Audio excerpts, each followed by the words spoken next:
Nós estamos, senhor presidente, diante de um sério impasse, de uma situação difícil,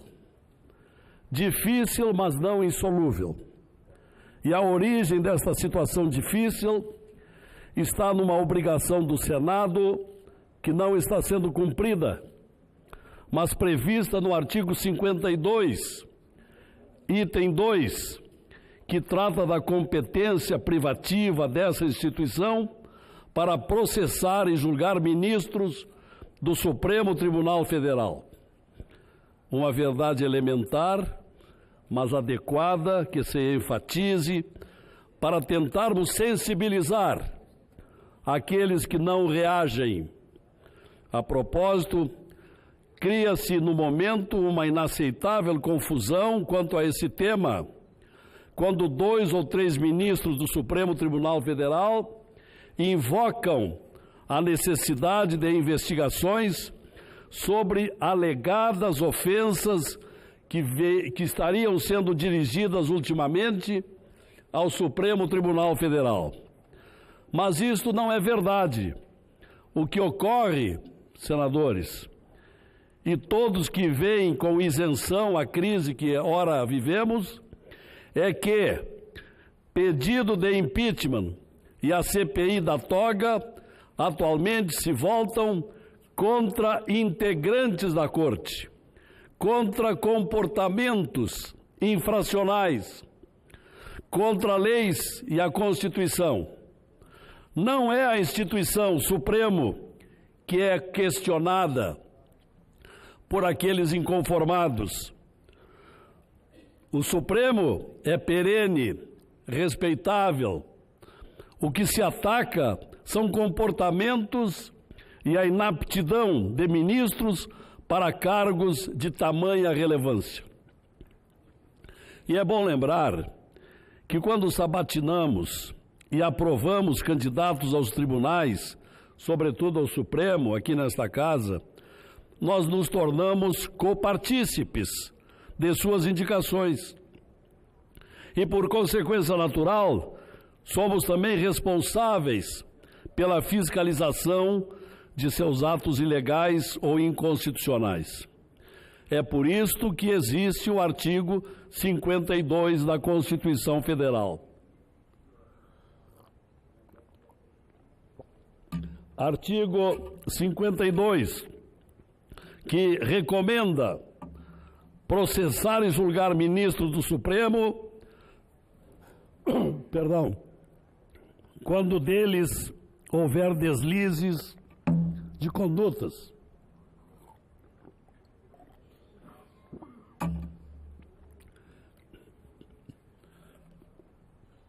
Quando deles houver deslizes de condutas, improbidades, pedidos de impeachment por parte da cidadania autorizada, flagrantes infrações administrativas ou penais.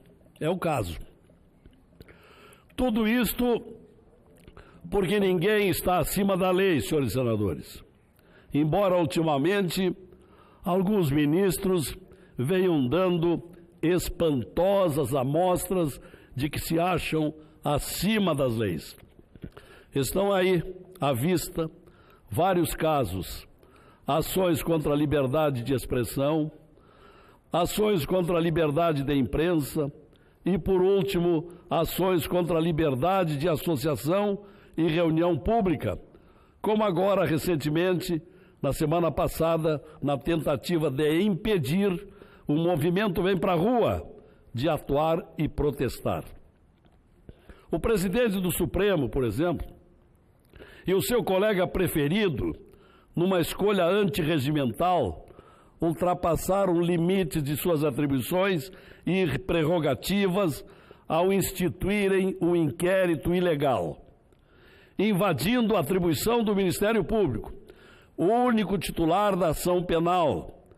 Arrogaram-se na função investigatória, atropelaram a Constituição, atropelaram o Código Processual Penal e o Código Penal, atropelando o Ministério Público, censurando uma publicação da revista Cruzoé, Depois voltaram atrás, reconhecendo o vexame, mas expediram mandados de busca e apreensão, praticaram ameaças e constrangimentos ilegais, mandaram a Polícia Federal ouvir jornalistas e tentaram até calar redes sociais, além de tentarem intimar um senador da República aqui no recinto desta casa, não se dando conta de que os tempos mudaram.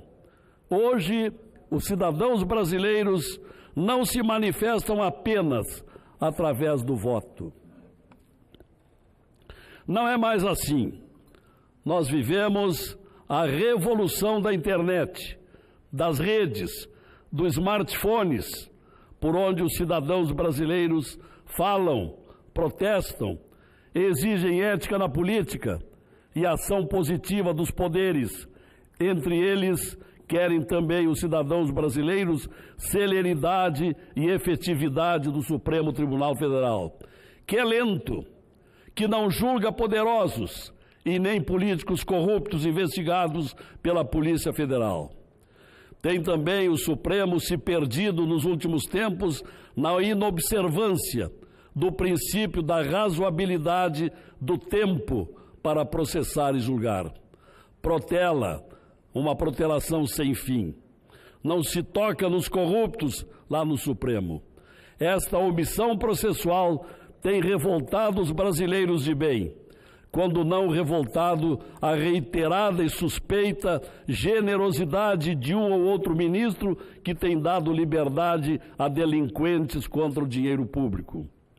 A revolução da internet deu voz e arma verbal aos brasileiros, que antes se viam obrigados a silenciar diante de desmandos e mazelas dos poderes públicos.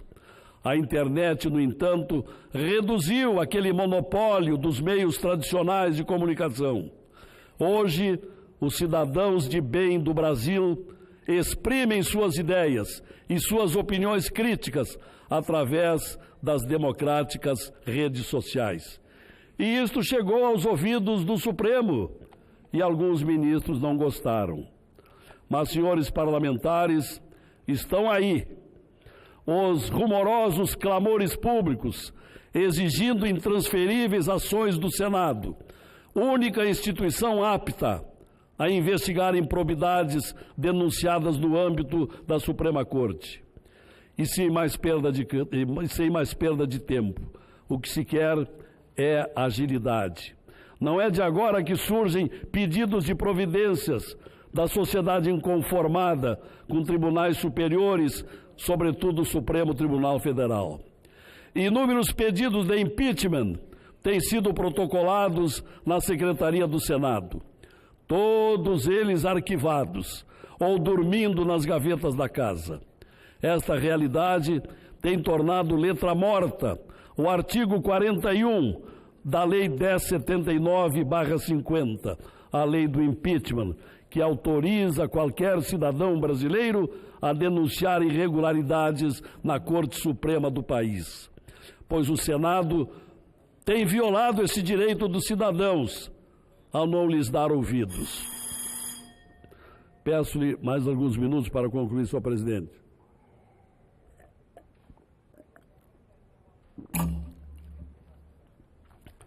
Mas agora as denúncias se avolumam, cada vez mais fundamentadas em fatos graves e escancarados. E nós, nesse colegiado de 81 senadores, jamais temos sido chamados a examinar e discutir esses pedidos. Uma única e monocrática pessoa tem decidido, contrariando a lei. Por isso, ingressei em 26 de fevereiro último com um projeto de resolução, projeto número 11/19, para que o presidente da Casa tenha um prazo para análise de pedido de impeachment e, caso não o faça, a mesa deverá fazê-lo, cabendo até recurso ao plenário. Analisando a denúncia, por exemplo, do jurista Modesto Carvalhosa, cujo conteúdo li atentamente, restando impressionado com a sua contundente narrativa, de 32 fatos gravíssimos contra o senhor Gilmar Mendes, aquele que o ministro Barroso, em certa sessão, classificou como figura do mal.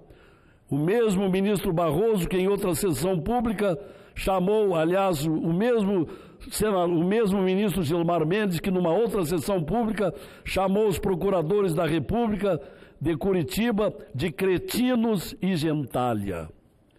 Imaginem a gravidade dessa conduta antiética de um ministro da Suprema Corte, professor e dono de um curso de Direito Público. Aliás, curso que hoje está tendo andamento no Fórum Jurídico em Lisboa. Mas, para concluir, senhor presidente, diz o artigo 41 da lei do impeachment, e que não estamos obedecendo, sobre o procedimento com os pedidos de impeachment. Aspas, recebida a denúncia, artigo 41, recebida a denúncia pela mesa do Senado, será lida no expediente da sessão seguinte e despachada a uma comissão especial, eleita para opinar sobre a mesma, fecha aspas. Ou seja, é da comissão especial a competência para opinar sobre a denúncia do crime de responsabilidade dos ministros do Supremo, mas nunca foi recebida qualquer denúncia pelo presidente. Pela lei, cabe à mesa do Senado verificar o atendimento dos requisitos formais dos artigos 42 e 43 da Lei 1079/50.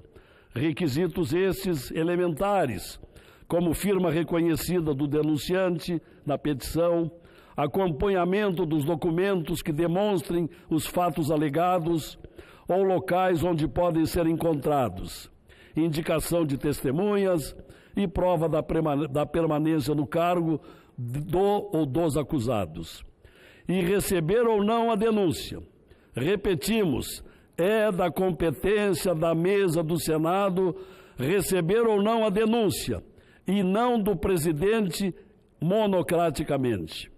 Assim, devemos exigir que o presidente cumpra a lei, ou seja, submeta à mesa a análise para o recebimento ou não das denúncias contra os ministros do Supremo.